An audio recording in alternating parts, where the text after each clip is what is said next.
ചെറുകഥ Vijeesh Lazar. Yes I should happy. അവനും അവളും ഒരു എയർ ബാഗ് എടുത്തുകൊണ്ട് സിറ്റി ക്യാബിൽ കയറി യാത്ര തുടങ്ങുകയാണ്. അവൾ ക്യാബിൽ കയറുമ്പോഴും ഐഫോൺ കമ്പ്യൂട്ടറിൽ എന്തൊക്കെയോ ടൈപ്പ് ചെയ്തുകൊണ്ടേയിരിക്കുന്നു. ഇങ്ങനെയും ഒരു മലയാള സിനിമയോ? ബോളിവുഡ്, ഹോളിവുഡ്, ടോളിവുഡ് ഫിലിം ഇൻഡസ്ട്രികളുമായി ആണല്ലോ നമ്മുടെ ഈ കൊച്ചു മലയാള സിനിമയുടെ മത്സരം. അതുമാത്രമല്ല, ഇന്ന് കേരളത്തിലുള്ളതിനേക്കാൾ മലയാളികൾ ഒരുപക്ഷെ കേരളത്തിന് പുറത്തുണ്ടല്ലോ. അതിന്റെ പ്രതിബിംബങ്ങൾ എവിടെയായാലും കാണപ്പെടാവുന്നതാണ്. അത്ഭുതപ്പെടാനില്ല. ഇവിടെ അവനും അവളും സിറ്റി ക്യാബിൽ പോകുന്നത് ബാംഗ്ലൂരിന്റെ വിരുമാറിലൂടെയാണ്. പക്ഷേ അവരുടെ ലക്ഷ്യം എയർപോർട്ട് അല്ല എന്ന് വ്യക്തം. MG റോഡ് എത്തുന്നതിന് മുൻപായി റെയിൽവേ സ്റ്റേഷൻ എന്ന് പറയുന്നത് വ്യക്തമായി കേൾക്കാമായിരുന്നു. യാത്ര വീണ്ടും തുടരുകയാണ്. ബാംഗ്ലൂരിലെ ആഡംബര പ്രൗഢമായ ജീവിതത്തെ വരച്ചു കാണിക്കുന്നതിൽ ഫിലിം ഡയറക്ടർ വളരെയധികം വിജയിച്ചിരിക്കുന്നു. കാർ പോകുമ്പോൾ റോഡിന്റെ ഇരുവശങ്ങളും ക്യാമറാമാന്റെ കൈകളിൽ സുരക്ഷിതമായിരിക്കുന്നു എന്ന് ദൃശ്യങ്ങൾ വ്യക്തമാക്കുന്നു. 35 വയസ്സിന് മുകളിൽ പ്രായമുള്ളവർ വളരെ വിരളം. എല്ലാം 15നും 25നും മധ്യേ പ്രായമുള്ള യുവാക്കൾ. ആണിനെയും പെണ്ണിനെയും തിരിച്ചറിയുവാൻ പോലും പ്രയാസം. എല്ലാവരെയും ഒരേ രീതിയിൽ തോന്നിപ്പിക്കും വിധം വേഷവിധാനം. പബ്ബുകളും സ്മോക്കിംഗ് സോണുകളും റെസ്റ്റോറന്റുകളും റോഡുകളും എല്ലാം നമ്മുടെ യുവതി യുവാക്കളാൽ നിറഞ്ഞിരിക്കുന്നു. ഇതിനിടയിൽ മലയാള പ്രേക്ഷകരെ ആവേശഭരിതരാക്കാൻ പോന്ന ആ ഒരു ഷോട്ട് ഡയറക്ടർ തുന്നിച്ചേർക്കുവാൻ മറന്നിട്ടില്ല. കാർ ട്രാഫിക് സിഗ്നലിനായി നിൽക്കുകയാണ്. പുറത്തുനിന്നും ഉയരുന്ന സ്വരങ്ങൾ മലയാളത്തിന്റെ 56 അക്ഷരങ്ങളിൽ ചിലതൊക്കെ കോർത്തിണക്കിക്കൊണ്ടുള്ള ശബ്ദകോലാഹലങ്ങളോ അതോ ഒരു റിയാലിറ്റി ഷോയുടെ പ്രതീതി ഉണർത്തും വിധമോ ആയി മാറിയിരിക്കുന്നു.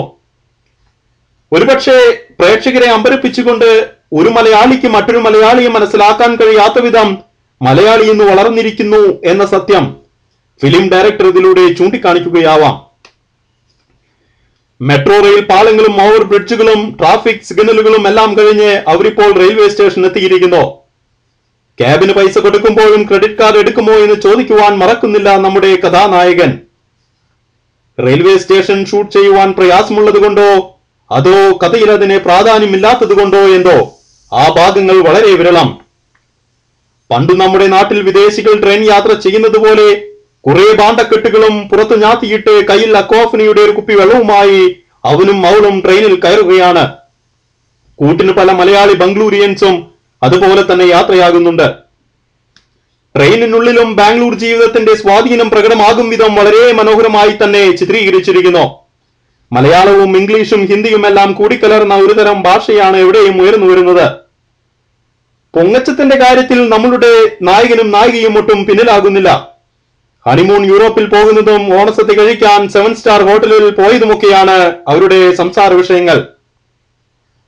ക്രെഡിറ്റ് കാർഡിന് പൈസ തിരിച്ചടയ്ക്കുവാൻ പറഞ്ഞു വരുന്ന ഫോൺ കോളുകൾക്ക് കഥാനായകൻ ഒഴിവുകൾ പറയുമ്പോഴും കഥാനായിക പുതിയത് വാങ്ങിക്കാൻ പോകുന്ന കാറിനെ കുറിച്ച് ആരോടോ സെൽഫോണിൽ പറഞ്ഞുകൊണ്ടേയിരിക്കുന്ന ദൃശ്യം വളരെ മനോഹരമായി തന്നെ ഡയറക്ടർ അവതരിപ്പിച്ചിരിക്കുന്നു.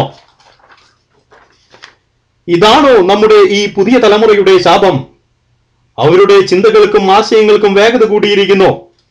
ഒരുപക്ഷെ അതുകൊണ്ട് തന്നെ ആയിരിക്കാം പലപ്പോഴും ലക്ഷ്യം വ്യതിചലിച്ച് നിൽക്കാനാകാതെ എവിടെയെങ്കിലുമൊക്കെ ആ ജീവിതങ്ങൾ ഇടിച്ചു തകർന്നു പോകുന്നത്. ഇപ്പോൾ ക്യാമറ ട്രെയിനിന്റെ ഒരു കോണിലേക്ക് തിരിയുന്നു.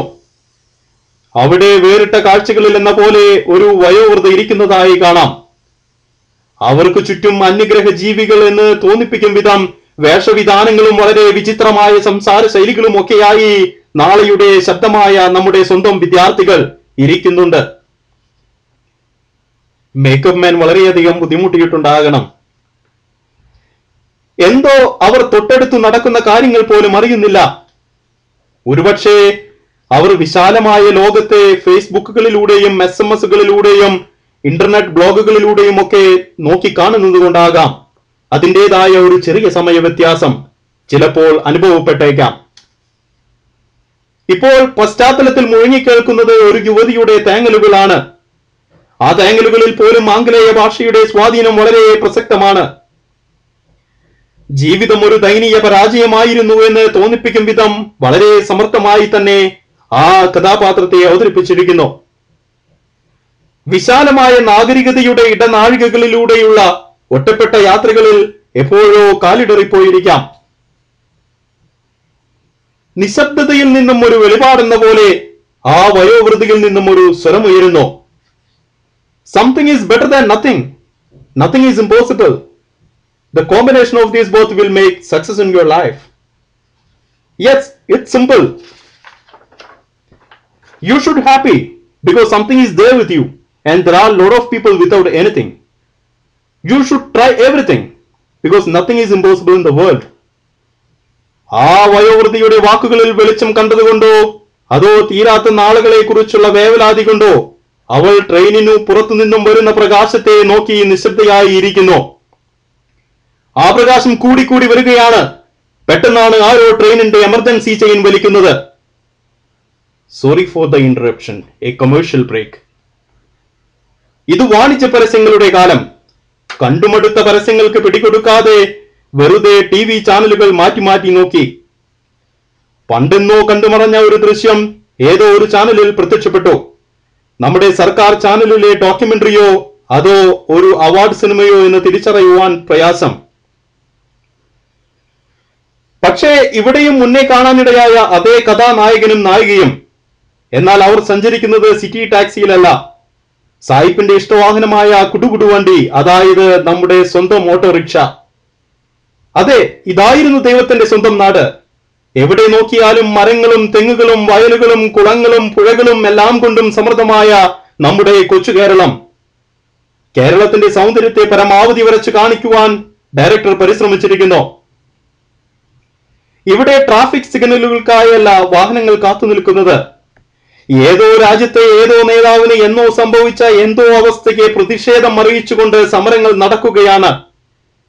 ജനജീവിതങ്ങൾക്ക് സമാധാനം നൽകുവാനായി കെട്ടിപ്പടുത്ത രാഷ്ട്രീയ പാർട്ടികളുടെയും സാമൂഹിക സംഘടനകളുടെയും സമരജാഥകൾ. ഒരുപക്ഷെ അവർക്ക് പോലും അറിയില്ലായിരിക്കാം അവർ ഉന്നയിക്കുന്ന അവകാശവാദങ്ങൾ. അരികെ കാണുന്ന തട്ടുകടയിൽ നിന്നും ബീഡി വാങ്ങി കടം പറഞ്ഞുകൊണ്ട് വണ്ടി ഓടിക്കുന്ന മധ്യവയസ്കനായ ഡ്രൈവർ കഥയിൽ അല്പം നർമ്മം പുരട്ടുന്നു. പണിതീരാത്ത പാലങ്ങളും വെള്ളമില്ലാത്ത പുഴകളും കടന്ന് യാത്ര തുടരുകയാണ്. ഭൂമാഫിയയുടെ കടന്നുകയറ്റം പ്രകടമാക്കുവാൻ വേണ്ടിയായിരിക്കാം വയൽ നികത്തിയുള്ള കെട്ടിട നിർമ്മാണങ്ങളും വീടുപണികളും വളരെ സമർത്ഥമായി തന്നെ ചിത്രീകരിച്ചിരിക്കുന്നു. സ്വതവേ മലയാളികൾക്ക് പ്രായം കൂടുതൽ തോന്നിക്കുന്നത് കൊണ്ടോ അതോ ചെറുപ്പക്കാരെല്ലാം മറ്റു രാജ്യങ്ങളിലേക്ക് ചേക്കേറിയത് കൊണ്ടോ എന്തോ 30 വയസ്സിന് മുകളിൽ പ്രായം തോന്നിക്കുന്ന മധ്യവയസ്കരാണ് ദൃശ്യങ്ങളിൽ മുഴുവൻ നിറഞ്ഞു നിൽക്കുന്നത്. ഒരു സുപ്രഭാതത്തിൽ അന്യരാജ്യങ്ങളിലേക്ക് കൂടുമാറപ്പെട്ടവരെല്ലാം ജീവിത ഭാരത്താൽ കേരളത്തിലേക്ക് തിരിച്ചു വരുമ്പോൾ ഈ കൈരളിയിൽ കാൽക്കുത്തുവാൻ പോലും സ്ഥലമില്ലാതെ ഒരുപക്ഷെ അറബിക്കടൽ നികത്തുകയോ അതുമല്ലെങ്കിൽ നമ്മുടെ സ്വന്തം ഭൂമാഫിയകൾ അന്യ സംസ്ഥാനങ്ങളിൽ നിന്നും സ്ഥലം വാങ്ങി കേരളത്തിന്റെ ആകൃതിയെ തന്നെ മാറ്റിമറയ്ക്കുകയോ ചെയ്തേക്കാം. ഇപ്പോൾ കഥാനായകൻ എന്തോ അവസ്മരണീയമായ കാഴ്ചകൾക്ക് സാക്ഷിയായതിന്റെ ചാരിതാർത്ഥ്യത്തിൽ നായികയെ തട്ടി വിളിക്കുകയാണ്.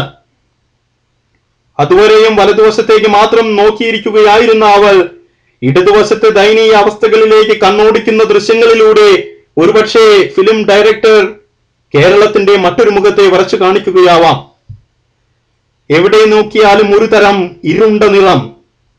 വിശപ്പിന്റെ വിളികൾ ചെവിയിൽ ചൂളം വിളിക്കുമ്പോഴും എന്നോ വരുവാൻ പോകുന്ന സൗഭാഗ്യത്തെ ജീവിതാരംഭം മുതൽ ക്ഷമയോടെ കാത്തിരിക്കുന്ന പട്ടിണിക്കോലങ്ങൾ ഡയറക്ടറുടെ കൈകളിൽ വളരെ സുരക്ഷിതമായിരുന്നുവെന്ന് വ്യക്തമാകുന്നു.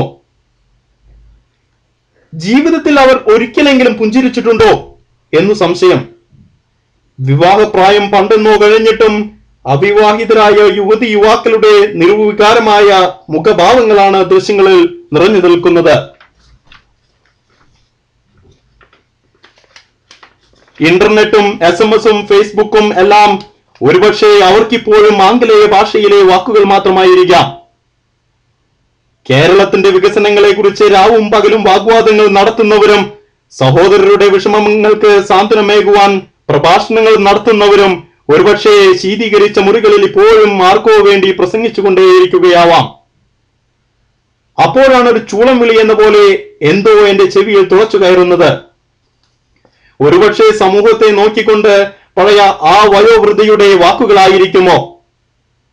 അല്ല, അത് നമ്മുടെ കഥാനായികയാണ്. അതെ, അവൾ എന്റെ തോളിൽ തട്ടിക്കൊണ്ട് ബാംഗ്ലൂർ എക്സ്പ്രസിന്റെ വരവറിയിക്കുകയാണ്.